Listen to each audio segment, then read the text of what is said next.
Anonymous. Cyber attacks. A new kind of warfare. Hackers and activists. Security leaks. Computer hackers. Hackers. Activists.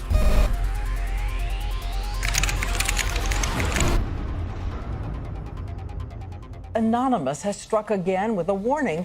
This is just the beginning. Anonymous is a collective known for recent attacks on government and corporate websites. The internet is a powerful new medium where just a handful of people in small groups, just by shifting data around in the right directions, can make big changes and big damage. The more you said, the more frightening it was. The Pentagon is now singling out Anonymous as an example of the serious new cyber threats facing the country. The fundamental unit here is information warfare. We're gaining back the freedoms that the forefathers assured us through technology, and we can't allow these freedoms to be taken away. I will put my body on the altar of liberty again and again and again.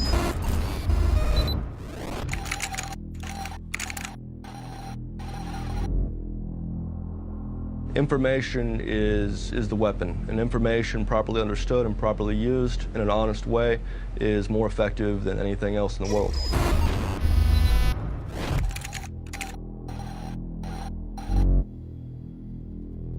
If you've got your eye on Boeing, yeah, please go for it. I'd like to see those fuckers go down. Download the code, modify the code just a bit, bombard the Pentagon. You're either with us or you're against us.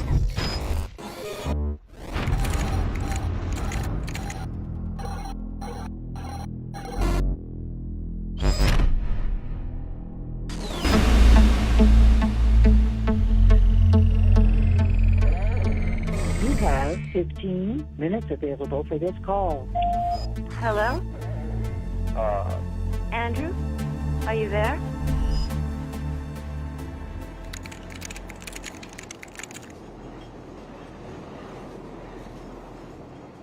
It's not scary to be going to prison? No, I never was scared to be going to prison. There's all these cool people, and I'm learning all these cool things, and you know, I'm making lifelong future friends, and you know, it's future business partners, certainly.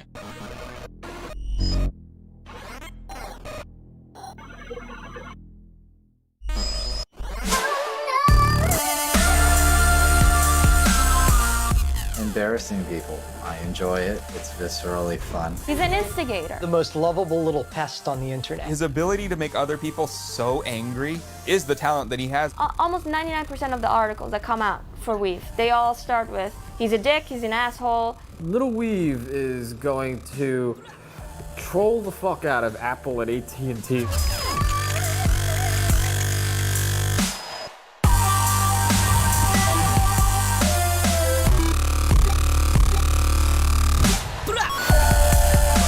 How do I plan on keeping my cornbread safe in prison? I will stab a nigger that dares reach across my plate.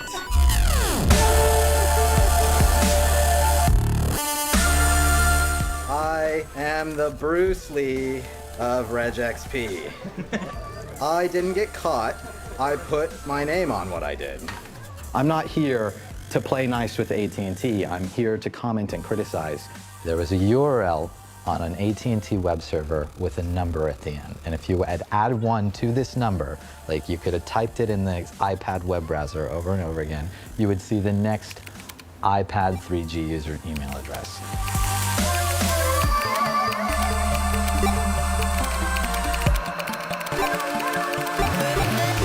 Here's AT&T handing out a complete target list of their customers. It was morally required to come forward and sort of put them over the coals for this. It was like 114,000 email addresses. And it's quite a list. New York Times CEO Janet Robinson. White House Chief of Staff Rahm Emanuel. Diane Sawyer. Not to mention the U.S. Army and Congress. And it doesn't get much more high profile than Mayor Michael Bloomberg of New York City. Mayor Bloomberg was like, this isn't a big deal. It's not like people can't find my email address.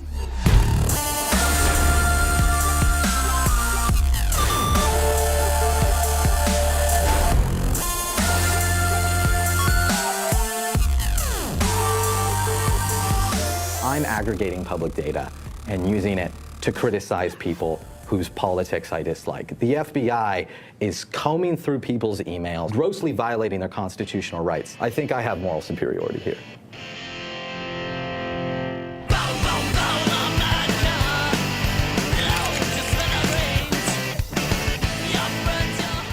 NSA and FBI are like both walking here, and they're looking at the computers, and they're like, my God, these red dots, they're converging. They hit a button. No black SUV. There's been black SUVs outside like the past couple days, so. All the red dots are in the same room right now. There's gonna be even more later. Magic fucking genie. You're actually in power. You're in charge. The most drastic improvements that need to be made are in the education system. We need to give people the kind of classical Western education that they used to have. We need a curriculum that embraces, you know, like Keats and Byron. It doesn't sound revolutionary. It's absolutely revolutionary. We have people in power that have explicitly engineered our education system to make people dumb, obedient, and uncreative. Getting them out of fucking power and remaking it so people can be free-thinking, well-educated, sensible, non-reactionary people. This is a revolutionary thing, and it's probably going to require a whole lot of bloodshed. Why has the FBI targeted you? They have, by their own admission, been surveilling me since I was 15 years old. That was in the search warrant they used to kick in my door in 2010. And why? They wanted me to inform on hackers on the internet. You know, like they've tried to get me to do that many times. There is a congruence between whistleblowing and hacktivism and hacktivists. The similarity is speaking truth to and of power, revealing the power structure, whether it's corporate, whether it's government, or both. I was a senior executive at the National Security Agency, and I served there for about 6.5 years. I blew the whistle on the secret surveillance program called Stellar Wind, which were the foundational surveillance programs that ultimately Edward Snowden, 12 years later, is now disclosing through reporters and journalists. The government went ahead and prosecuted me under the Espionage Act. And I faced, it was a 10 felony count indictment. I faced 35 years in prison.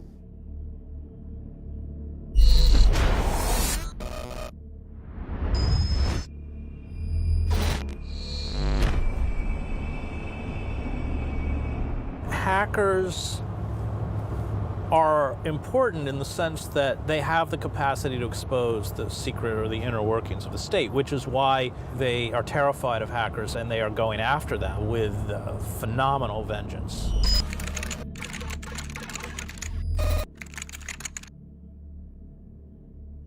We are looking at increased transparency. Unprecedented transparency. They want to avoid scrutiny. So our response, our best weapon, is to bring scrutiny to them.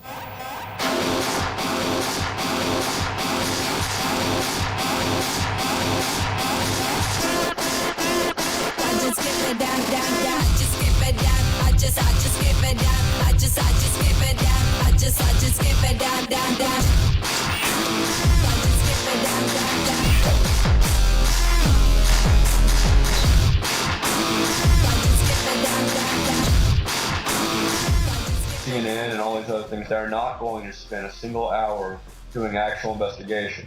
He called the former head of the NSA at home, like, on a weekly basis for a couple months, trying to get him to talk to him. Barrett was speaking in that language of real adversarial journalism, that the purpose of journalism is not to please those in power, but to report the truth, even when it makes those in power uncomfortable or reflects poorly on them.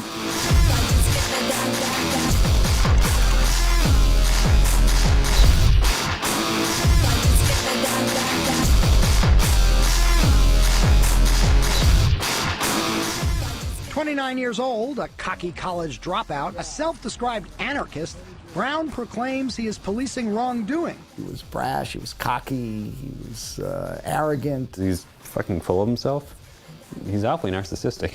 He held court, so to speak, from his bathtub. Fucking around on Tiny Chat. Focus, but you can't take away our focus. We're growing up in middle of a digital ruckus. You can say fuck us, I am putting on the stoppers. We could be hackers, making it like Lakers. While we become workers, you become golfers. The modern day coppers beating on us for the papers. The take of NBC Brass was Barrett was not a very appealing character. He was not somebody that they wanted to tout as in any way heroic or doing an admirable thing. Barrett was somebody who was very open about his own struggles with substance abuse. He was on a maintenance drug, like a methadone, like he was on Suboxone. At least he was trying to stay off hard drugs, you know, to be on at least a medicine.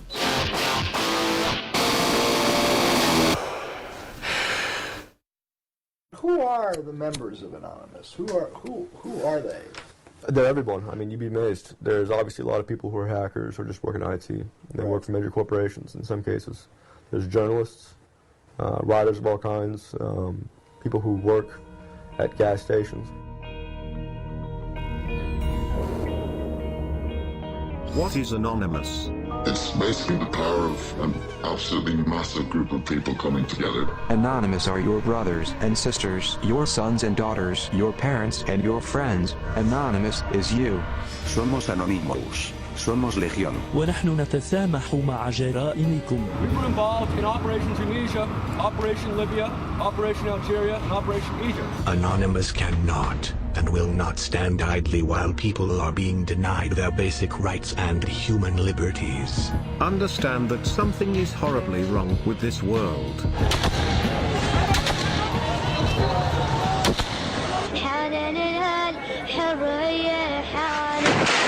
The Tunisian government has made itself an enemy of Anonymous. The Egyptian government has revealed itself to be criminal for the good of mankind and for our own enjoyment. To end the corruption, we must expose it. If you are working for a corrupt company, leak the data. If you are working for a corrupt government, leak the documents. Think for yourself. Question authority. Join us in this battle for freedom of information worldwide. Remember, we are you. Anonymous is you. And you are anonymous. You are fighting for yourself, the web, and for the next step in evolution. It's a very interesting relationship Barrett has with Anonymous. Barrett's anonymous. He's their spokesperson. Barrett's not anonymous. He's not their spokesperson. Is Barrett really anonymous because he doesn't hack and he doesn't really have computer skills? Well, does he have a Guy Fawkes mask? He was fulfilling a very valuable and important function, which was to give Anonymous the legitimacy it needed. He was the person who was willing to go on record. It's an open brand, like anyone can sort of label what they're doing anonymous. If you're doing something that people don't approve of, then Anonymous will turn in on itself and sort of like eliminate that, you know, like whatever it is that doesn't kind of fit in with the truth-seeking, justice-seeking ideology. Are you not worried that even an informal involvement with Anonymous is going to end up with you targeted, with you potentially going to jail for this? I mean, in Texas and indictments, it's like a Texas bar mitzvah. I got friends who've been died, they've gone to prison. I mean, you know, it happens. He was interacting with other hackers. A couple times he wanted to make the point that he was not a hacker, that he was of the community. Anonymous members try to hack into people's personal accounts and attempts to post personal information. We haven't tried to hack into anybody's personal, like a military person's personal account. And if we did, we wouldn't fucking go around bragging about it beforehand. We would wait until we were done. This article is also poorly written, and I object to that. He wasn't able to just kind of do anything cleanly without people giving him a hard time about it.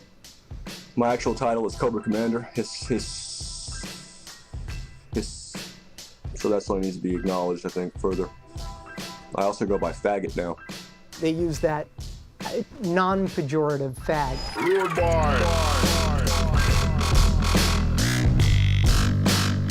He's an ego fag and a moral fag and a leader fag and a, you know, just about everything but a, you know, but a fag is, you know, leave it to the internet to have to repeat themselves. What happened today is certainly illegal. Why are you willing to show your face? I'm more useful as a name fag than I am just as another person with his name hidden. Barrett being a named person was his own doing. He did not show up as Anonymous. He showed up as Barrett Brown. There's a new world being born here. At least that's the perspective of the people in it. And I think Barrett really reflected that and gave voice to this emerging worldview. Whether it's valid or not is another question. We are anonymous.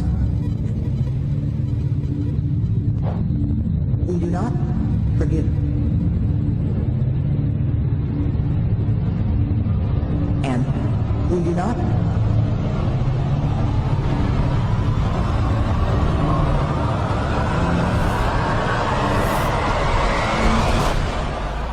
forget. I'm the de facto leader of a movement, screaming hack the planet back in 99. Activism in its prime. Sabu spoke about things in terms of this being a movement for revolution, and everybody was his comrade or his brother. He had kind of built himself up within Anonymous and had this reputation of like, doesn't give a fuck freedom fighter. There's de facto leadership, de facto organizers. Someone had to have the idea and start bringing people in. So for a little while, they're going to listen to this guy. They're going to say, what are we doing here? Why are we doing it? There are two types of hackers. There's a ghost hacker who constantly changes his identity so nobody knows who he is or even how to really get a hold of him. And then there are people with permanent fixed identities. Subversive. Fuck the feds. Fuck the government's obsession with controlling the people, and fuck our lack of privacy. Sabu had a permanent identity. He made it pretty clear what his philosophy, his politics were. I find him to be incredibly annoying. He uses words like, "What's up, niggy?" and he's a very to me, I'm annoyed by everything that he says. I don't like his terms and the way he talks. He was the king of the hacking world, doing it like a sir, in fact. Friends around the globe, we are low security. That's unexpected. LulzSec came from Anonymous, and they enjoyed what each other did. Laughing out loud at security, LulzSec. Yeah, y'all, that's right.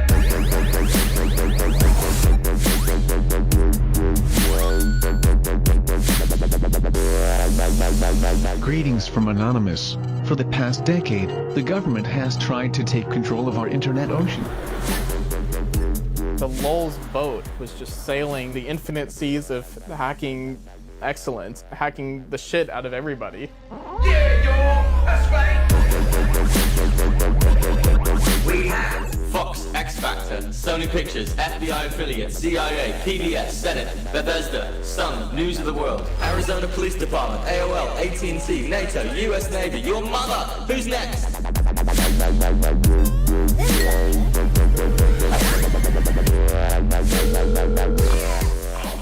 Topiary, is everything alright? Are you dead? Crossing the road, I'm not gonna Are you okay? Remember you tweeted my fucking phone number, said 512-560-660. Here's the leader of LulzSec. Call him now. You put it on the fucking LulzSec Twitter. Barrett Brown is the leader of LulzSec. Give him a call now. I got 200 calls. I might have been a bit inebriated. Hurry up! Get the sign. Do you have it? They say you can pass? Oh my god. Oh my god, you did it. Oh my god. Oh my, you did it, man. No, I'm watching it. I'm standing here watching it. You did it. It's working. It's totally working. I was working in a cubicle. I'd be like, oh, what are those LulzSec guys doing today? You know those God hates fags morons that protest soldiers' funerals and stomp on American flags because they got a problem with gay people? God hates fags. What part of that don't you understand, girl? I don't fucking understand why God hates fags. Because he can. You can sometimes take over the websites themselves, put messages up as we did today with Westboro. That's unexpected. If you check downloads.Westboro Baptist Church right now, you'll see a nice message from Anonymous. The hacks got bigger and bigger and bigger. Pull up the screen and they're like, Tango down, CIA.gov for the lulz. Very well, sir. I'm like, oh shit. What a hacktivist can do and does do all the time is embarrass the power elite in a way that, boots on the ground can't. So you can go and sit in front of a building You can circle the Pentagon.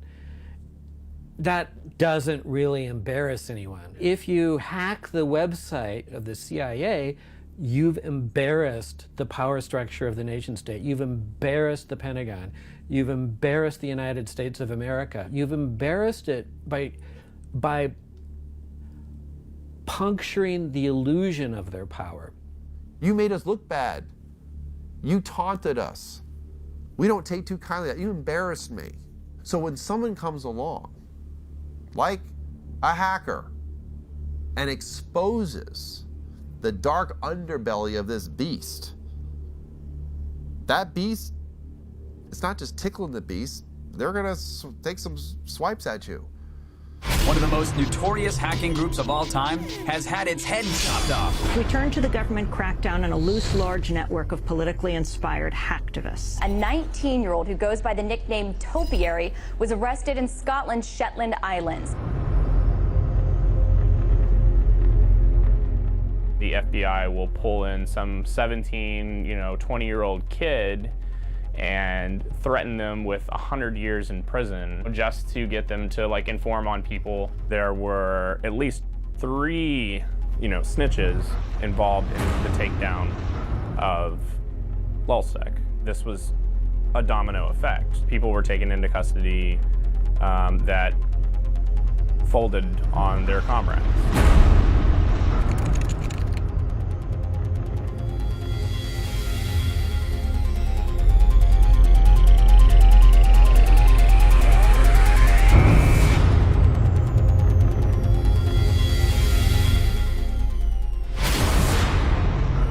Want to speak to me? Want to join the fight? Go to Wall Street and protest.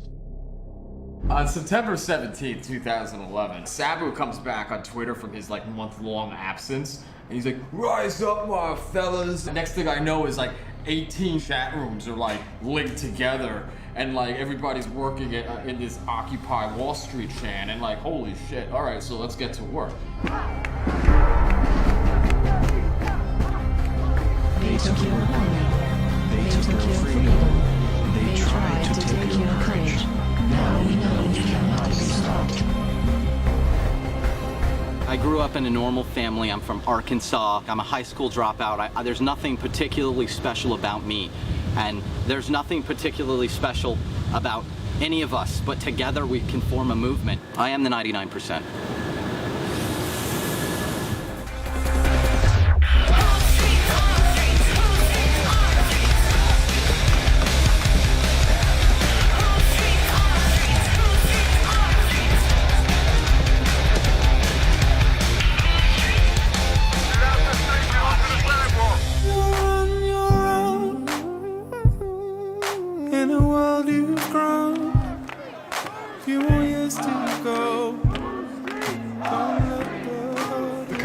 Tricked us into going down a one-way street, and then they kettled us because we were on a one-way street.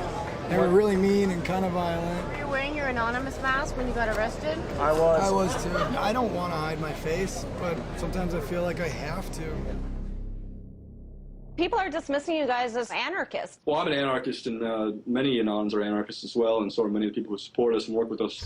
Anarchy. Thousands of Occupy protesters flooded the streets. The sinister mask fashioned on Guy Fawkes, the revolutionary who attempted to blow up the British Parliament buildings more than 400 years ago, has become a worldwide symbol of anarchy and revolution. They are terrorists. The other side, the rich motherfuckers, portraying us all as destructive, mindless anarchists and so forth, really exposed how reactionary and how inherently violent the police state really is.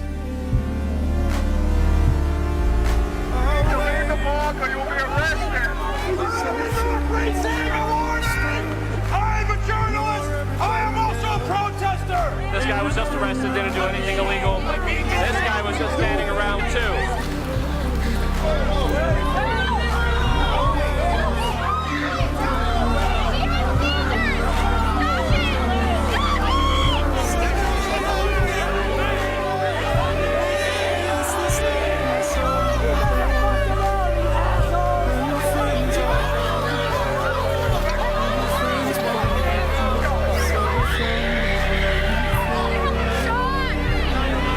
John!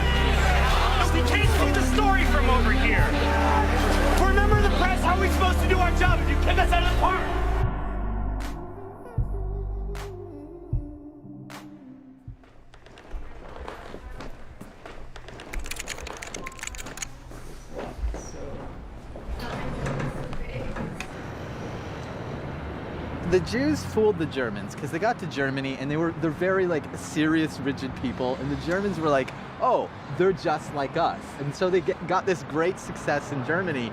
And then the Germans figured out, oh, they took over our banks and it's hyperinflated our currency. Fuck these people. Right? And perhaps the punishment was disproportionate to the crime, but Maybe. The Jews were the criminal people in Germany, and they did have something coming to them, you know? Just a little. Oh Perhaps not the Holocaust. I certainly don't blame you for walking away. It's a good thing you're a troll. You can always pull that kind of troll card. He's obviously a troll and by all accounts, an asshole, and highly offensive and of dubious moral fiber and dubious moral standing. He is an internet troll, and for the uninitiated, that's someone who just likes to mess with people for the sake of messing with people. Trolling is a rhetorical style that exposes somebody else's personality flaws by eliciting a reaction from them that shows the true nature of their character. He pinpoints your vulnerability and he immediately starts to exploit it, but for a higher cause, to show that you're hypocritical, to show that you have misogyny, to show that you yourself are racist while you're yelling at him for being racist. Trolling is in the Socratic tradition of questioning everything and driving people nuts until they question their assumptions. And that's basically what a good troll will aspire to do. If I were to name parties that I think were great trolls, I'd say Giordano Bruno, Zeno of Elia, Jesus Christ, Joseph Smith, Brigham Young. I'd definitely name some parties who used a very combative style of rhetoric, but probably nobody alive. You meet Weave in person, and he's the nicest guy in the world. He'll hold the door open for you, he'll grab you a soda if you ask him, and if you meet him online, he'll spew a whole bunch of anti-Semitic crap, and he'll be really mean. I'd like to think of trolling as a way of expressing working class discontent. I recall recently that Gina Reinhart called the working class people of Australia lazy and without self-control. Trolling is the right of said people to respond by telling her to perhaps stop eating and get on a treadmill. You say that trolling is about creating something that expresses the true nature of the character. I wonder how what you said about Gina Reinhart exposes the true nature of the character if you're just talking about her weight. When she has inherited wealth from her father, a bunch of mines, and she runs around calling the people that pull the minerals out of the ground for her lazy and stupid, and it's disgusting. It's a level of decadence and gluttony that I think speaks not only through her weight, but her general demeanor. She's a loudmouth, obnoxious idiot. I'm not a bigot, except by the original definition of bigot, in that I air my opinion very loudly without the concern for others' fucking cries of help about, oh, he's saying something that we don't like to hear. That's actually the initial definition of bigot before it was associated with a racist, somebody who loudly airs their opinion. And it says something stark now, that bigot is a pejorative term. There's a quote from Voltaire. It says, to find out who rules you, find the people you may not criticize. Why do we all have to agree with each other? That's what freedom is about.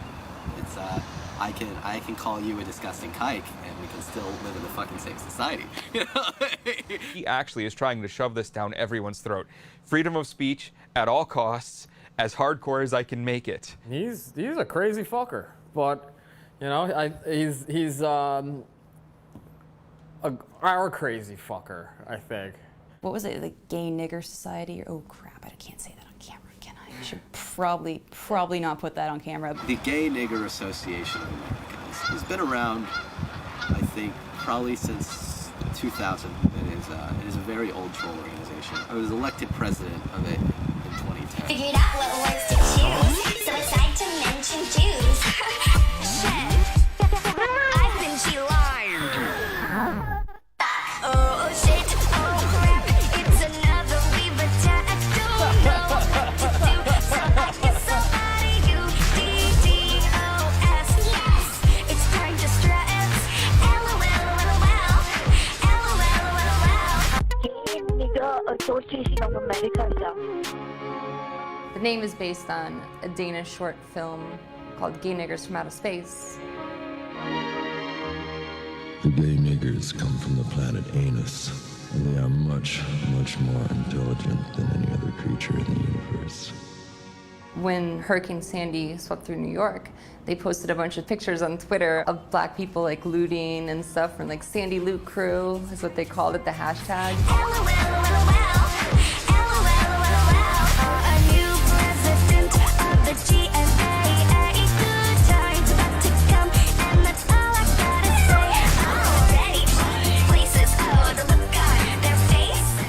Tons of media outlets picked it up. If people were tweeting out pictures of white people in suits stealing TVs, the media would actually investigate it and be like, all right, this is bullshit, instead of just reporting on nonsense without any forethought. Trolls in trouble. Computer hackers find themselves on the wrong side of the law after breaching AT&T security. I mean, I guess there's like a blurry line between like Goat Security, was it a troll or was it a hack? But I mean, the name Goat Security invokes that terrible image of that ruined my childhood. He named his company Goatsy Security, so if you know what Goatsy is, G-O-A-T-S-E, I'm not going to explain it. Hey, there's a gaping security flaw here. No, Mommy, make it stop!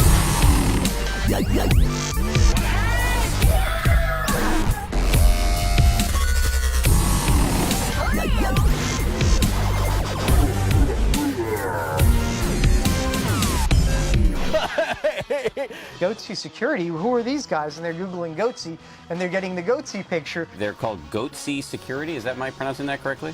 Yeah, that's right. We're analyzing coverage from Bloomberg, Goatsy, The Register, and Forbes. Goatsy Security would expose the gaping security holes in your systems. A corporation like AT&T and Apple, you know, the only way you can really get to them was literally to send it to the media and make a gaping asshole mockery of it. We're here today to announce that our office has filed criminal charges against Andrew Ornheimer. I can't fucking bounce on it. I don't understand it. The picture that the press has painted of me is unfair, and I'd love to have a discussion, a fair discussion. Truth triumphs in the end. Would you say you did anything wrong? I don't believe I've done anything wrong, no. Well, what happens when a hacktivist comes along, some kid, right, like Weave comes along and like punctures the invincibility of the United States government or AT&T? You minimize the power of these institutions by doing that, right? That's why these kids have to be stopped.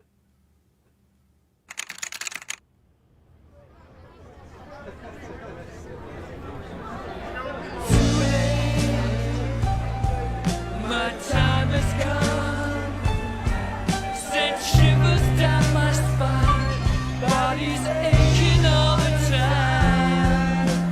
Goodbye, everybody, I've got to go. Gotta leave you all behind and face the truth. Mama.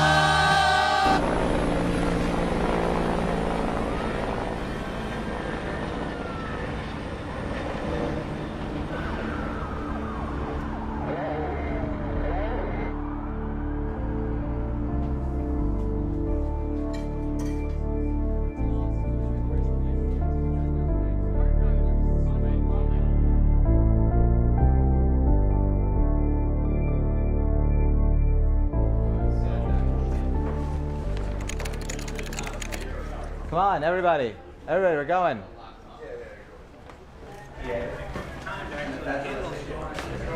Can you whistle the Ode to Joy? It's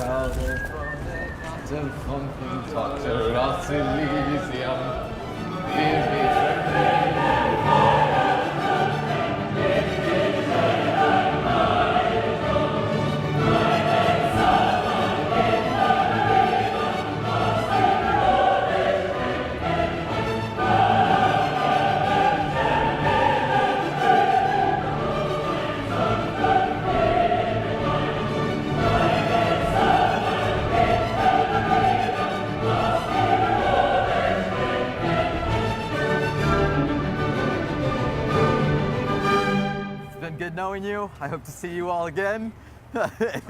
If not, write me shit and keep causing trouble. Cause as much trouble as you can in my stead. That was classic, of course. We'll talk to you soon, okay? You're not coming in? No, I'm coming in. I just don't know how fast they're gonna take you. In my country, there's a problem, and that problem is the feds. They take everybody's freedom, and they never give it back. I'm going to prison for arithmetic. I added 1 to a fucking number on a public web server, and I aggregated this data, and I gave it to a fucking journalist at that man's publication. And this is why I am going to prison, is arithmetic. Fuck this country.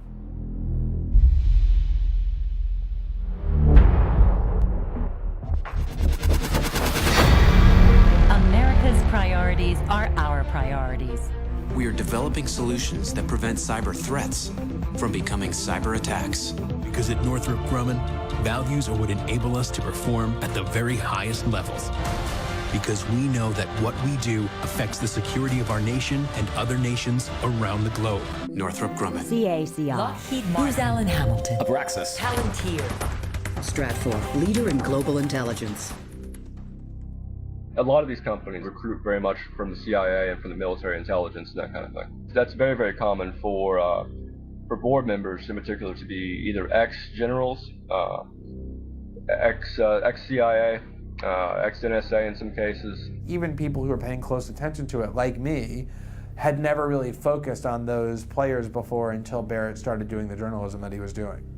There's always been contractors. We had contractors during the American Revolution. Let's be real in terms of history.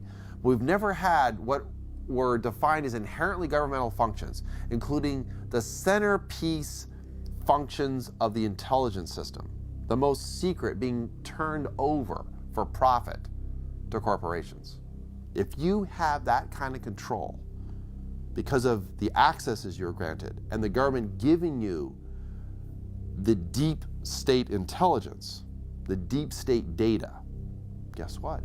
You get to serve the state. You get to justify its continuing existence. You're going to color the world with the mentality of the state, which is the world's a dangerous place. There's lots of threats out there.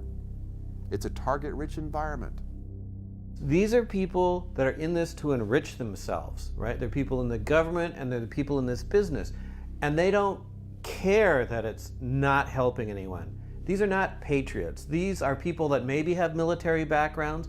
They might think of themselves as patriots, but they are not patriots. We can meet and surpass shareholders' expectations. Branch into adjacent markets and pursue billions of dollars in unconstrained growth opportunities.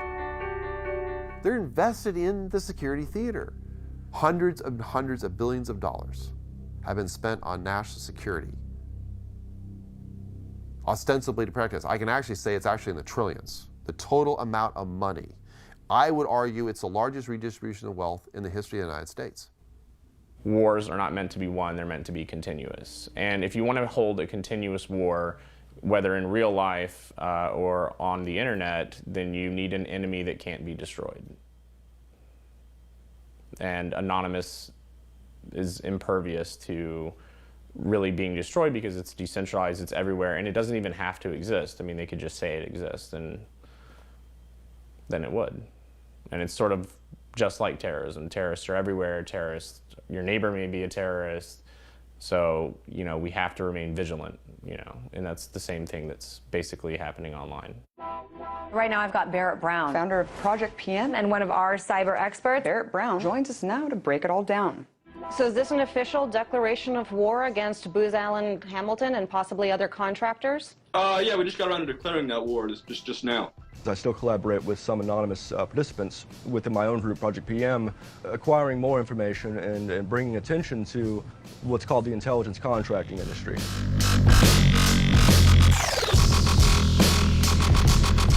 So he has this initiative called Project PM, which is a crowdsourced wiki that is supposed to investigate the mushrooming cybersecurity industrial complex. It's a collaborative research project. You're tapping into the collective consciousness of the world, which is always an incredibly powerful thing to do. That is going to be the future model of journalism. The collusion in part with press, mainstream press, was we're just going to sort of look the other way. We're not going to actually use the powers we have available to us. He was building up this database of who is doing what with who, what intelligence firms are working for what government entities, what outside ones are working together, what contracts have they landed that we don't like, all that type of stuff they don't want the public to know about.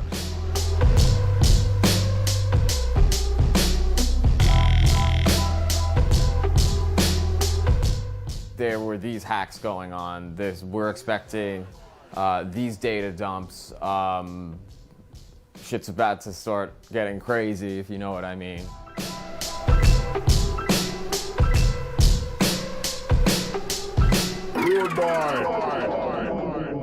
Going through, thousands of emails is kind of a huge undertaking. It's a lot of reading. Did you do that? Go through hundreds of emails? Can I say that? These people were contributing to what they believed was a journalistic project. They were contributing anonymously, they thought, to help the cause of journalism. Obviously, Barrett was onto something. Otherwise, there wouldn't have been this type of reaction. 41 months, 3 years supervised release, 1 drug test within 15 days, computer monitoring, mental health evaluation, $73,000 restitution to U.S. Treasury to be given to AT&T. He reached for his phone, he reached for something, they fucking tackled him, handcuffed him, took him out for like 15 minutes. He came back, not just in like handcuffs, but like with the thing around his waist, like the big chain, laughing. Like, it's seriously like walking around the courtroom, just going like that. I gave him the thumbs up. You guys fucking seen this?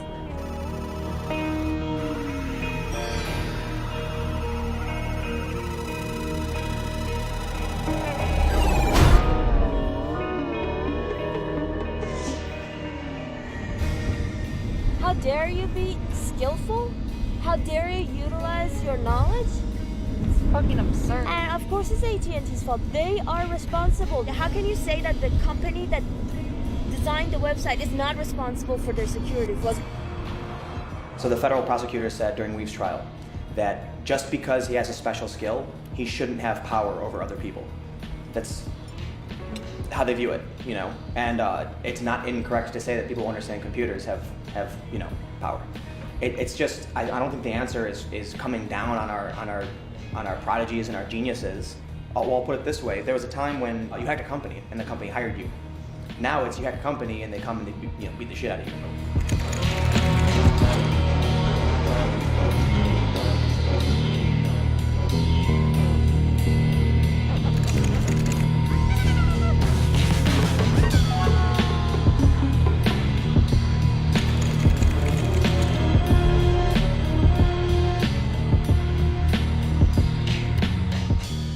Hackers, hacktivists in prison by virtually pointing out weaknesses in the very structures that we depend on as a common good.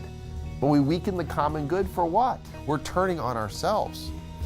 And any time a country empire turns on itself and begins to find threats from within, well, that should tell you how far gone we are.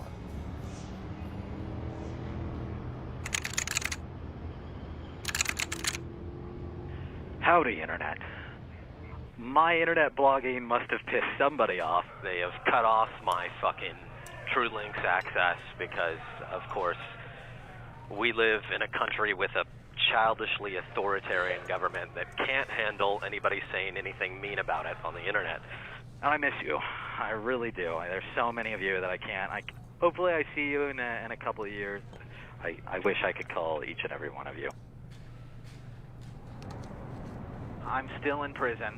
I've been denied access to both sunlight and food. I can't tweet via the normal means any longer, but I will still read everybody's responses. It'll be snail mailed to me. Fucking barbarism. Keep up the good fight and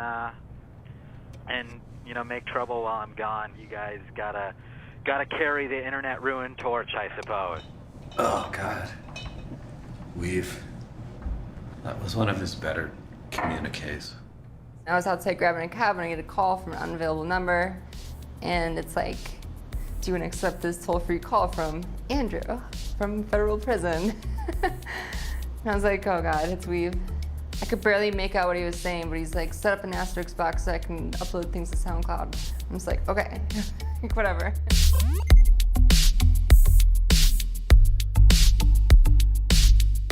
He had email access for a month, and then they took it away because they figured out that he was sending messages to another person who was tweeting them out from his account. He and someone else had like code words set up, so if I said like, say this to my mom or something like that, then the next line would be a tweet. They were trying to shut him down, and we found a way to subvert it. ISS, our best client. Scroll a macro, real giant. Sitting in a chair, getting mad, defiant. I'm the man with they can't spam compliant. The more that they try to, make this go away, the government, it keeps coming back, and it'll bring more attention on Weave. It took him a couple years to garner 5,000 followers, and then as soon as he goes to jail, in a month he gets 5,000 more. Got the Tommy Wiseau, director of the room when I spit flow. Singing Weave should be chillin' and get mo. Cause a man's afraid of gay names when they raise the crypto. It took them a month to figure out that we were uploading to SoundCloud, even though there was like news articles about it. And just a few days ago, we looked at the caller ID, so we had 2 mysterious phone calls. One of them was from US government, all capitals, and the other one was from Federal Bureau of Prisons. Ever since then, we haven't heard from him.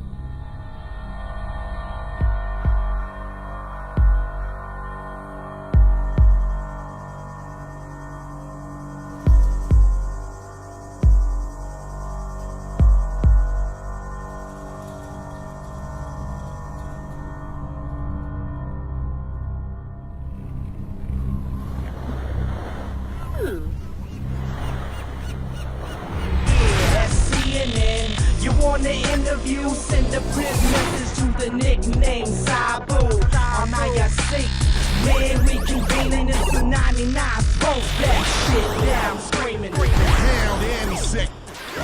Out of kind of the ashes of Lulzsec, Sabu wants a new thing, a new group, a new cause going forward, and this becomes anti-SAC. With the visuals of machine guns, this was no longer a laughing matter, and they were not playing games anymore.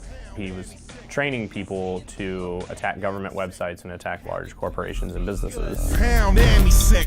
Pound it to the bleachers. Pound and he's sick. If you're sitting below deck in the low smoke, salute, bitch, and show some respect. Pound and he's sick. Pound it through your... Greetings, pirates, and welcome to another exciting Fuck FBI Friday release. For Fuck FBI Friday, we are releasing 1 gigabyte of private emails and documents. It was asking for trouble, and trouble came in a way that even nobody could have even written this.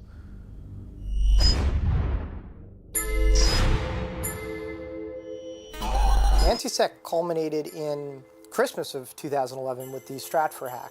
I remember being with my family around Christmas, glued to my computer, looking over, trying to interact with my family, right, at the same time as, the Stratfor stuff's going on. And I guess there's that glee that happens, right? The glee that happens whenever, oh, this happened, this big hack. Some people are just hanging out, because it's I'm a devotee to train wrecks. And other people are, seeking out knowledge. Stratfor is a private intelligence contractor. They act as a outsourced private version of the CIA. The national security journalist Joshua Faust, maybe, he said that Stratfor is no different than a private investigator. But PIs don't have the sort of clientele that Stratfor had. Hunt Oil, National Oilwell Varco, Emerson Electric, Dell Computers, Northrop Grumman, Lockheed Martin, Department of Homeland Security, Defense Intelligence Agency, U.S. Marines. And they don't have the sort of informants that Stratfor has. Israeli Prime Minister Benjamin Netanyahu, Mexican diplomat Fernando de la Mora Salcedo, DEA pilot and sometimes supervisor William F. Dionne, giving them information off of JWIC's top secret classified computer network. So that's not the PI that you would hire to see if your spouse is cheating on you. That's Stratfor.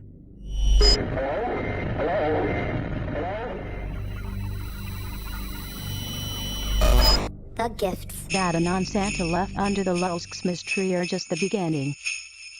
Cyber thieves made off with the personal details of hundreds of thousands of subscribers. They woke up to find that they'd given an unexpected Christmas present of $50,000 between them to numerous high-profile charities. Here comes Santa, here comes Santa. Expect us. Here comes Santa Claus. Here comes Santa. Julian, will you dance with me? It's not about the money. We want the world to dance. We want the world to dance. So first, dance with me. Dance with me. Viva Christmas. Don't sit around waiting for Santa Claus. Fuck some shit up. To take an ex-FBI agent and use their credit card to make a donation to the Red Cross on Christmas Day, I get that it's criminal, but it's wonderful in its own way. The Stratfor hack, it's claimed, also contains email conversations between Stratfor employees and officials in government. Every week, a company or an agency, is this going to get worse? I think so. People broke into something and wow, criminals. Well, okay, even if you want to call them criminals, they're coming up with this information that looks a lot like criminal activity.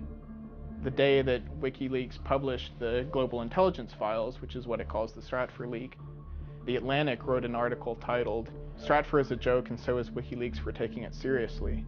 And that was the very day of the leak, so surely they didn't read the 5 million emails that I've spent more than a year researching.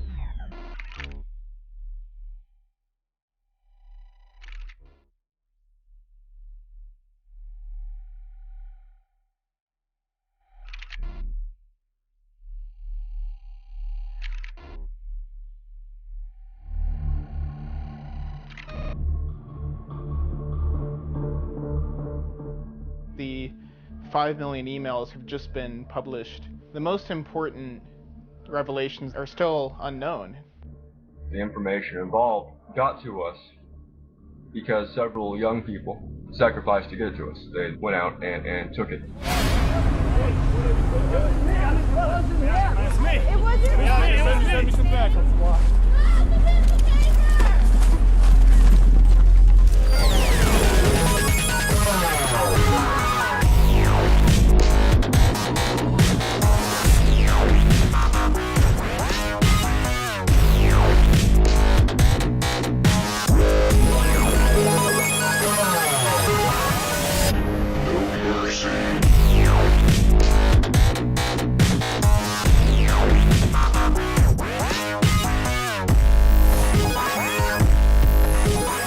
Infamous anonymous hacker Jeremy Hammond, #1 on the FBI cybercrime list, pled guilty to Christmas hacking spree.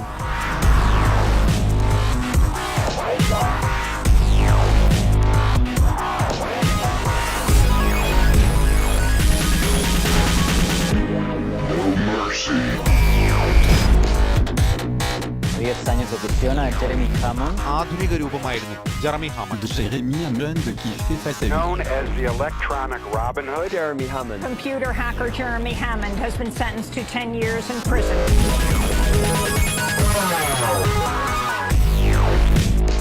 As a former journalist, a former investigative reporter for the New York Times, I am stunned that the rest of my colleagues, well, I mean, frankly, I'm not that stunned, are not here. Jeremy's going to jail for 10 years. I don't think a lot of people in this country are going to find out about it if the New York Times doesn't cover it. That's just the way that the media is set up right now. There's a lot of people on the outside supporting him. He's gotten a lot of letters, so, you know.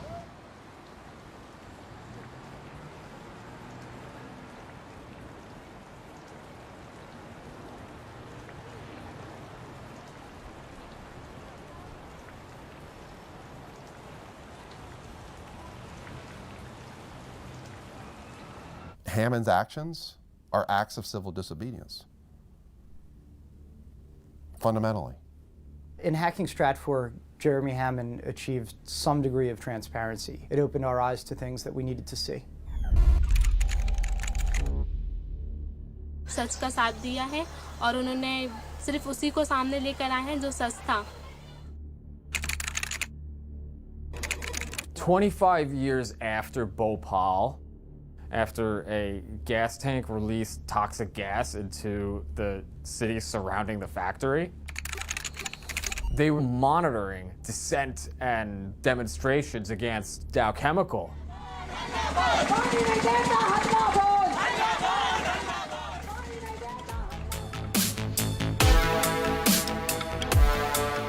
Data wants to be free is the hacker credo.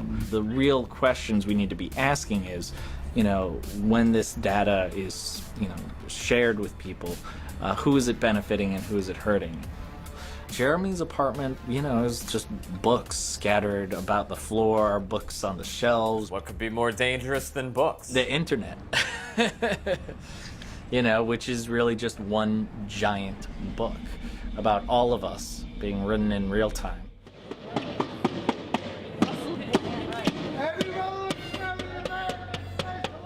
To the extent that Jeremy Hammond is responsible for those 5 million emails, he did something entirely necessary.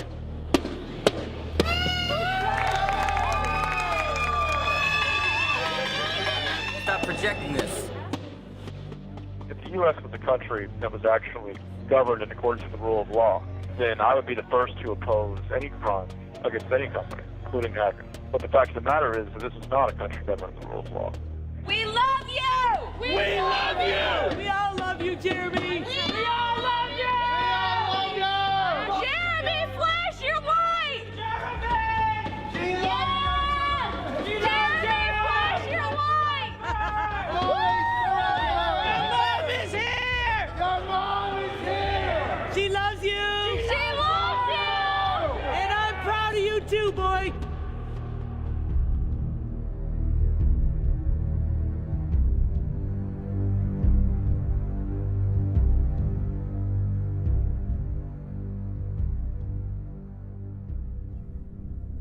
My name is Barrett Brown, and I've been waiting for this day for about 6 months. In a way, I've been waiting for this day since I was 7 years old. On March 5th, I received communication from a certain individual saying that I was going to be raided the next day at my home. They go to his house, his apartment, and he had spent the night at his mom's house. I just go to my mom's house and sleep over there sometimes. We've been very close. Next morning, I get woke up at 6:30 by my mom. She's scared. I go downstairs. There's 2 FBI agents. One is named Robert Smith. He is a FBI cybercrime fellow. They say, okay, we've raided your house, your apartment. Do you have any laptops here you'd like to give us? And I said, no, I don't have any laptops here you'd like to give us. So they get another warrant for his mother's house and find the laptop. Then they charge his mother with obstruction of justice. When I was 7 years old, I first heard the term FBI. My parents were fighting a lot. My dad would sometimes get angry and throw things at my mom. And part of the reason for that was because my dad was being indicted by the FBI. I went from living in a nice house in Highland Park, one of the nicest communities in America, to living in a 2-bedroom apartment with my mom and grandma and sharing a bed with my mom for the next year when I was in 3rd grade. They'd gone after his father and bankrupted his father, and his father was eventually found innocent and apologized to by the court. So basically, the FBI ruined his family. When I was in the backyard, and I remember I heard the Mexican FBI agent bring the other one back in and said, oh yeah, the bad guy's back here. It was that day I realized I'm a bad guy. You know what, I had no idea beforehand. And even now I still have trouble really sort of internalizing that.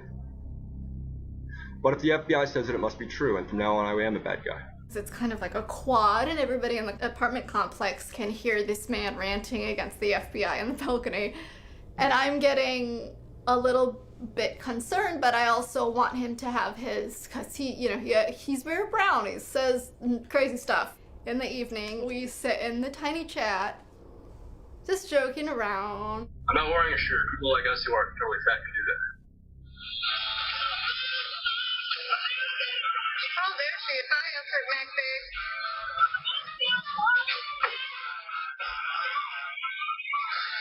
An on forecast.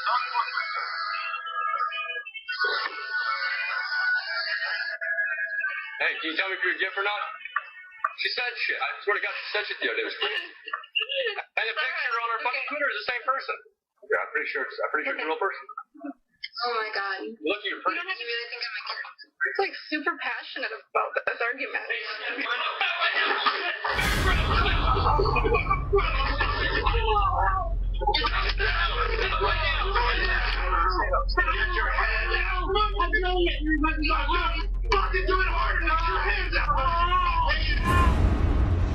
Oh, is Barrett getting fucking raided by the FBI? Holy shit!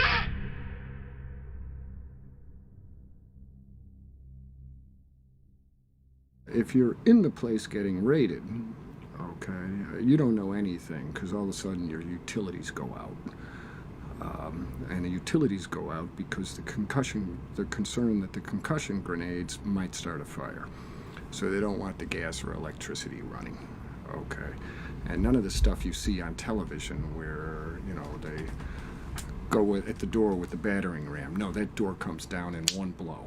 Okay, and you're down on the floor, okay, with one of these macho jerks pointing an assault rifle at your head, swearing at you and telling you to freeze or he's gonna blow your fucking brains out.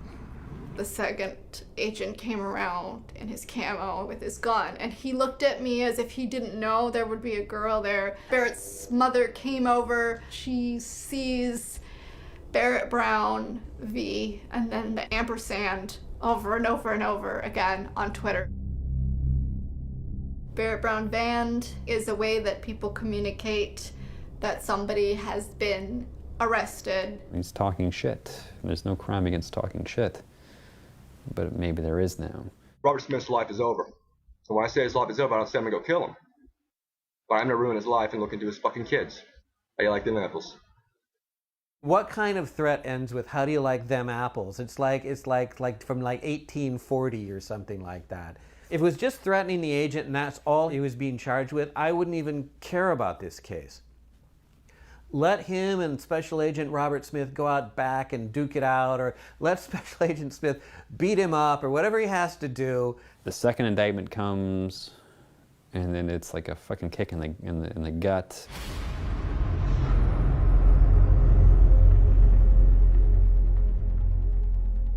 All these guys are doing are trying to, you know, put the fear in him, trying to pressure him to, you know, flip. Barrett's such a stubborn asshole that he's never going to flip. Their claim is that he took a link, copied it. It's journalistically important to get the client list. Pasted it into the Project PM chat room, and in that one move, produced criminal exposure for himself.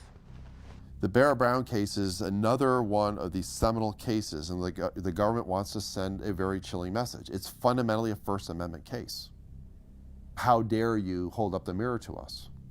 They called Project PM a criminal organization, and that's what people freaked out about, because there were a whole bunch of people who hung out on that server, edited that wiki, and like, wait, this is a criminal.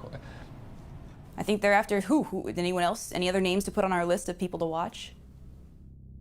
The tingly feelings of like paranoia crawling up my spine like a spider, they're there for a reason. Just because you're paranoid doesn't mean they're not after you. So Jeremy Hammond did the hack, 10 years at this point. Who's the guy that's looking at 105 years at this point? It's Barrett Brown. And what's the difference? He's disseminating the information. He's doing something more dangerous than what Jeremy did. Here's the message it sends from the government to the hacktivists who are getting great coverage and are becoming folk heroes through the press. Don't talk to the press, because we're going to get their computers and we're going to get their sources and we're going to get you through that. To the press who are covering the hacktivists, don't cover these hacktivists, because we're going to get you.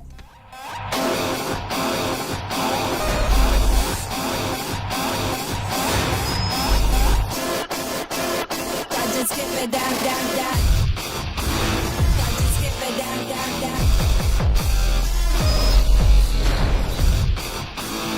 Just skip it down, down, down. Here's what I want. 1, I'm no longer your bitch. 2, All of my charges are dropped. 3, all of Barrett Brown's charges are dropped. That's up to the U.S. Attorney. Figure it out.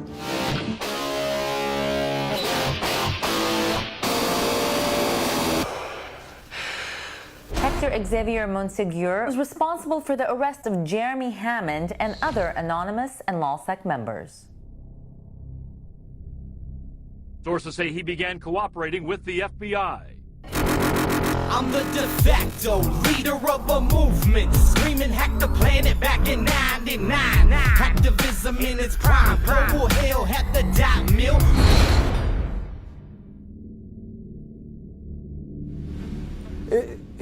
Like, I felt like my brains had been blown out, like it was the last scene of The Departed. The FBI arrests Sabu, and they turn him within a day, and they have him back on the internet within 2 days. This isn't like some guy going undercover in the Gambino crime family in person for years. None of us had ever met him before. He was just this guy we knew from the internet. He talks the talk so forcefully with that kind of New York personality. You know, we are doing the right thing for the people. We are building this anew from the ground up. We are taking down the ugly, evil, capitalist, imperial machinery, and we are building it back up with our own hands, my brother, he says.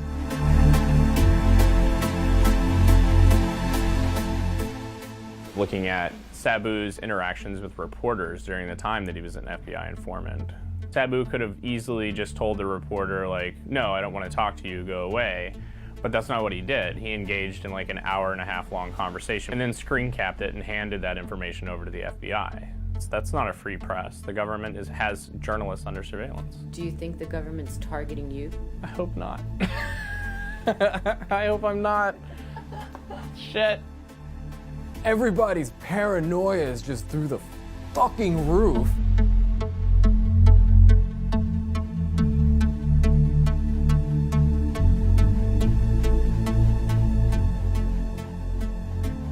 Wait a sec. If he was working for the FBI from that moment in June to this moment now, they didn't delete his timeline. They didn't try to hide any of that stuff.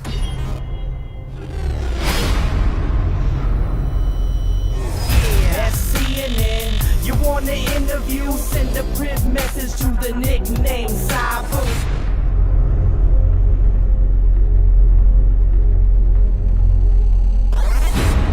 Pound any second, pounding through your speakers. Pound any second. Want to speak to me? Want to join the fight? Go to Wall Street and protest.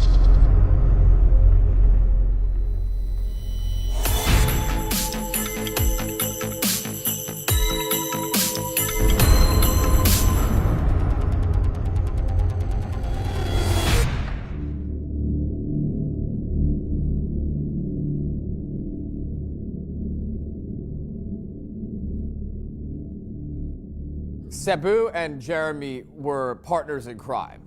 They were the digital Bonnie and Clyde, if you will. Except one of them is working for the FBI the whole time. The FBI is operating in sort of a new theater, which is online. The government likes to use these hyperbolic terms referring to cyber warfare, cyber weapons.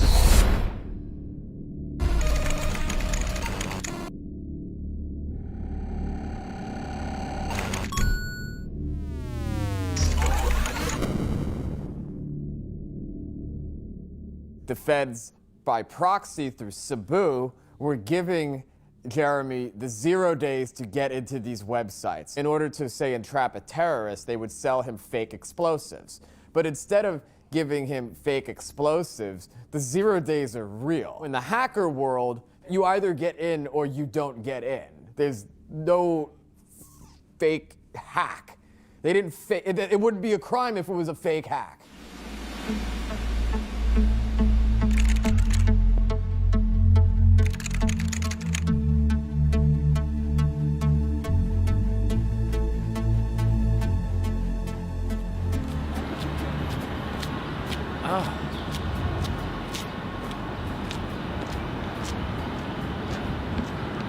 It's the only way I could describe it, dude.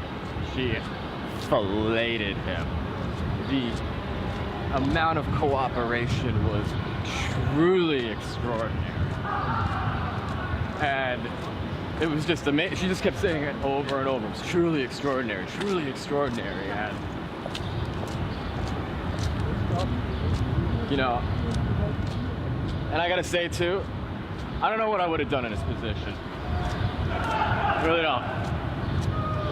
Although, you know, you have to walk a mile in his shoes to understand it. There's a lot of people that are gonna be mad though.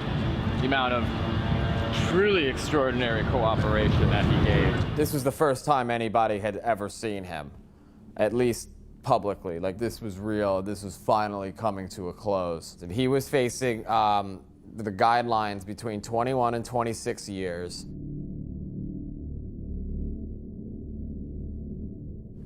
He walked out of the Manhattan court complex a free man. Yeah. He immediately cooperated with the FBI when they arrested him, and the judge said that that was probably the most significant aspect of the case, was that Sabu flipped so quickly, which enabled the FBI to sort of become a part of Anonymous over a 9-month period. They were apparently sitting at the computer with him at times. He had a camera in his apartment or house that was videotaping him every day.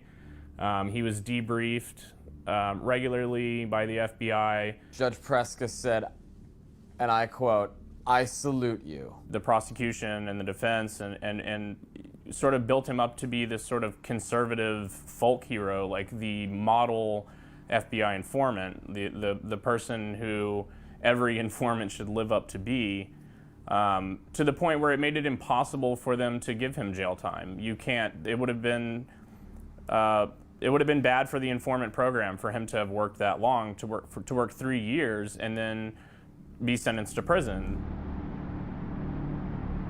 Sabu pretty much neutralized Anonymous. Yeah. Completely. Yeah. Neutralized Anonymous. After he went down, everyone's afraid of following any leader, and they're also afraid of, starting an operation on their own. In general, nobody trusts anyone. If you go on any IRC chat, they're all just talking about, like, who's the Fed? You're the Fed. You're a Fed. Yeah, what about the Fed? Come on. Yeah, and what about that? Well, Like, forget who cares? even Yeah, you're a Fed. At the end of the day, he's just a hacker getting used by the government. Sabu is the big snitch. Like, the 9th circle of hell is reserved for Sabu. Him and Cain and like Judas will be there with Satan. Lean back, bitch, we be sending an injection. Magic quotes off, join table intersection.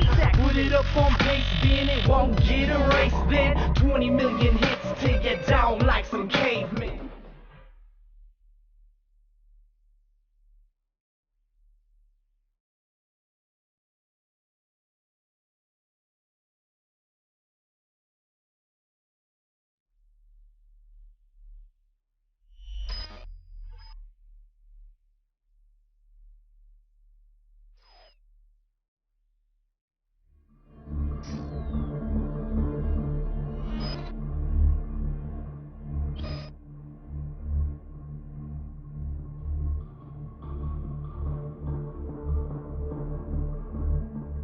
There's been an unfortunate deficit in what people have read and what people have written about an issue that is of extraordinary importance.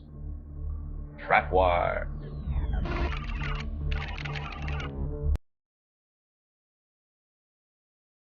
Barrett sort of shines the light on this stuff. He's like, oh my God, it's actually happening. You've got the emails right there. He stumbles across this. Stumbles across it, starts talking about it. Trapwire manages to take lots and lots of data from the closed circuit cameras that are found in large urban areas and makes the information more actionable and functionable. Trapwire is software that can match surveillance data taken from multiple closed circuit cameras from across the country. Video feeds are fed into a centralized system that analyzes them for patterns of suspicious behavior. To understand trapwire, you have to understand sort of the larger context. Because trapwire is a critical piece of the surveillance apparatus. This is actually doing very large swath, persistent surveillance. In 2007, trapwire cost about $1.7 million to operate in Los Angeles County. What we know about how it functions is largely gleaned from those emails. Trapwire has been deployed in Seattle, in Los Angeles, in DC.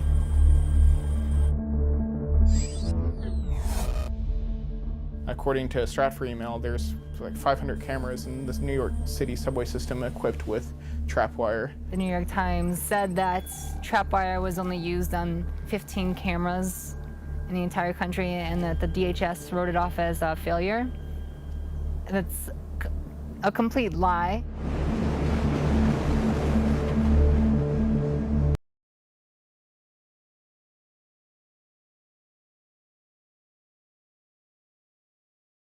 We had gone to 30th Street Station to troll trapwire. And so what troll trapwire was for us was essentially acting out these things that the security researcher Justin and other people had said this might work to trigger trapwire's alarms. Sitting there holding my laptop and looking around, and like a little bit. Tweeting, we did video. And they were live being tweeting. ridiculous about the whole thing. Obvious, yeah. Completely obvious. We ate with a senior official in the Philadelphia Police Department. During this, the Homeland Security Unit for Philadelphia Police had come to him and said, Dustin Slaughter and Kenneth Lipp are at 30th Street Station, and they're worried that they're going to smash cameras, that we have something terrorist in mind. It blew our minds when we found out they thought they were monitoring this. They actually were paying attention and freaked out about They're it. doing what everyone's worried about. Right. Like, Yeah. it's not. Anarchists are running all over the place and smashing, burning, looting.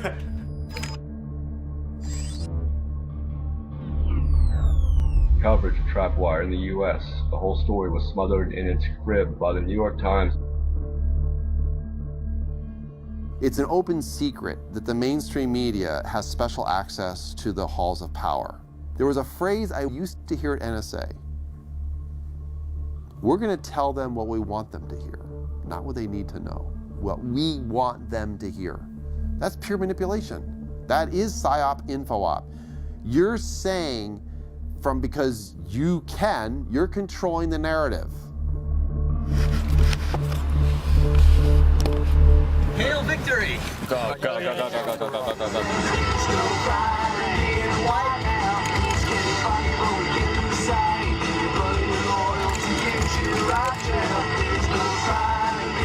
I lost 17 pounds in the shoe. What? Yeah, dude. I was in a hunger strike cell, and they were taking my blood to make sure that I wasn't starving to death, you know? I was on hunger strike because they refused to give me my books and my magazines and my newspapers and my mail.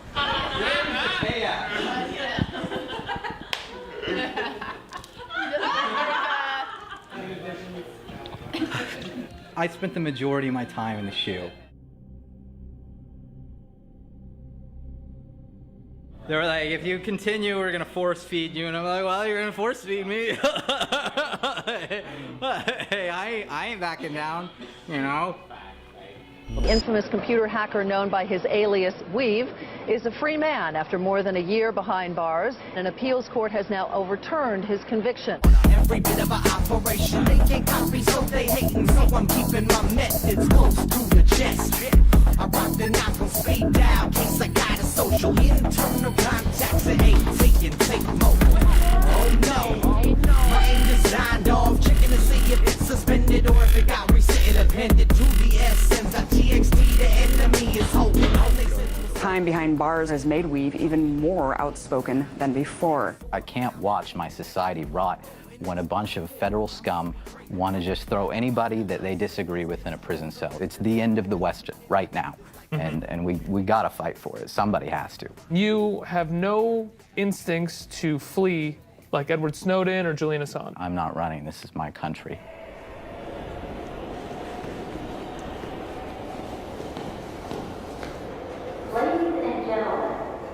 So this case is at every step of the way, from the The initial criminal complaint to my time in prison has always been about my speech, and they've wanted to silence me. And they further punished me in prison and subjected me to conditions above and beyond any other of the prisoners at my facility because of my speech. They wanted me to disappear from public view and memory. It was inside the shoe, like inside the shoe.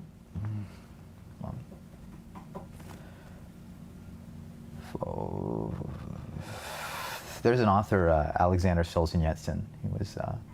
He was one of the few authors that kept writing after Stalin told all the authors that they weren't allowed to write any literature that was compelling anymore. He ended up in a prison system called the Gulag, and he describes there the steps that they do to like try to break you down. And I kept checking off like the bullet points that he listed. He had like a 30 bullet point list of all the various interrogatory methods that they used in Soviet Russia. Temperature extremes are one of them, and they'll turn up the AC to like freezing temperatures while I was sleeping, you know, and then they'll pump up the heat during the day. So, and like they come and I couldn't sleep because they would bang on the door every once in a while, and they'll shine the flashlight in your eyes, you know, and keep waking you up at night. They'll put you on a bunk and you can't even sit up, and there's a light like right next to your head, and it's pretty terrible, no doubt about it. It's pretty terrible.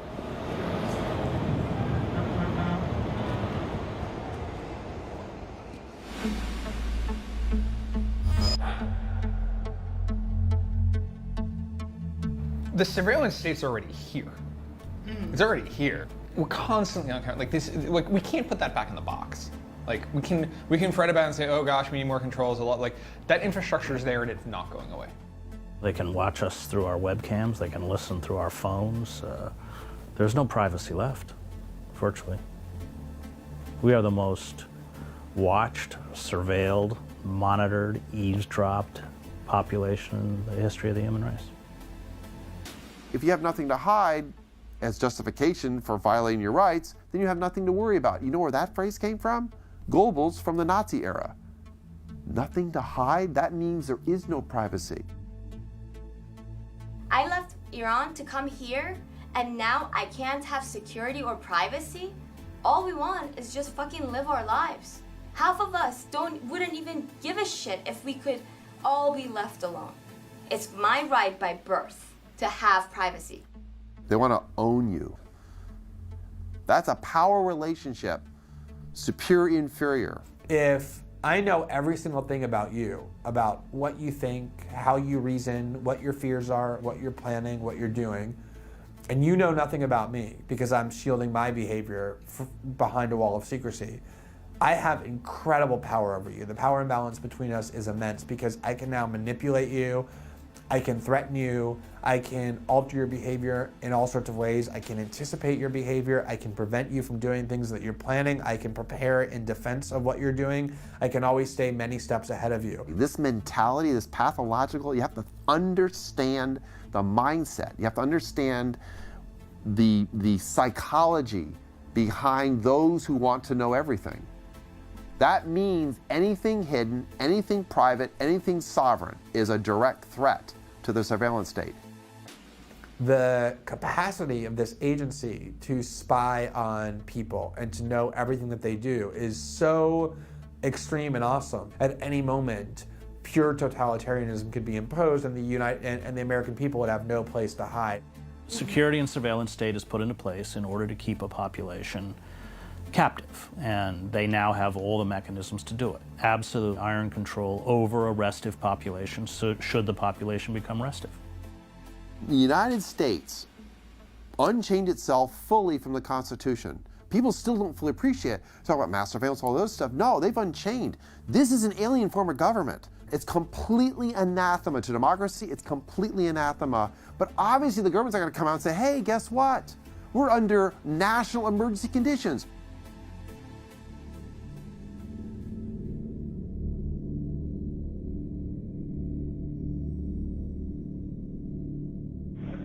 time they come after someone like myself and the wealth they have, it damages them. To the extent that these things happen and they get publicized, the population is antagonized. Now, I didn't get into this to stay out of prison. I'm still trying to figure out, how I can be most effective from here.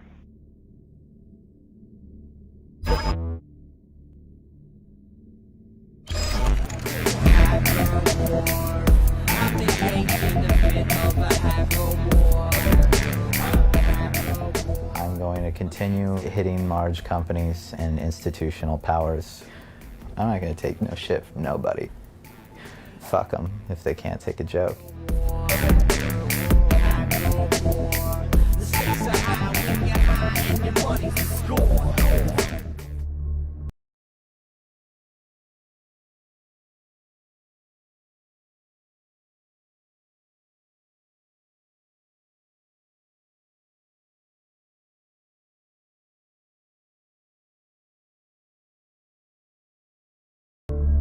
I was not going to sit still and remain silent, because if I had remained silent, I myself would have been complicit in the conduct of a crime against the sovereignty of who we are as people. That's we the people, capital W and capital P, we the people.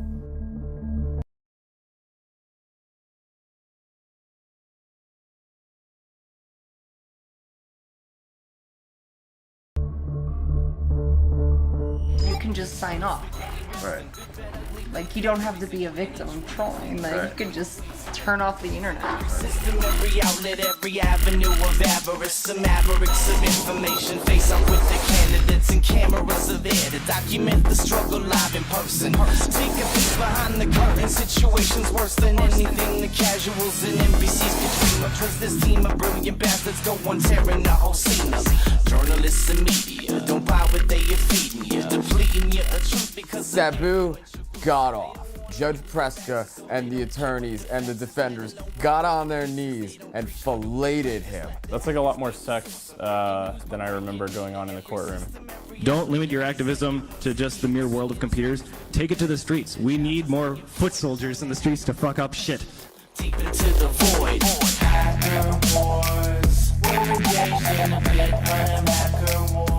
Dallas, Texas native Mr. Brown joins other infamous Texans who fought the government, such as Branch Davidians at Waco, Texas. Fucking really? Really? The Branch Davidians? Really? Fuck you. Stakes are high and it's a crime. Play on the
with a mic attached. Focus groups began with advertising, then it got involved within the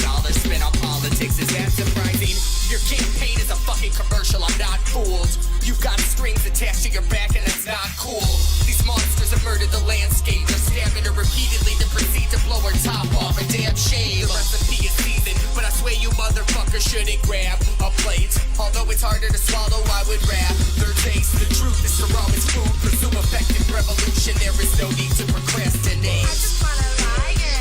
I just wanna riot. We just wanna riot. Tear gas in the air.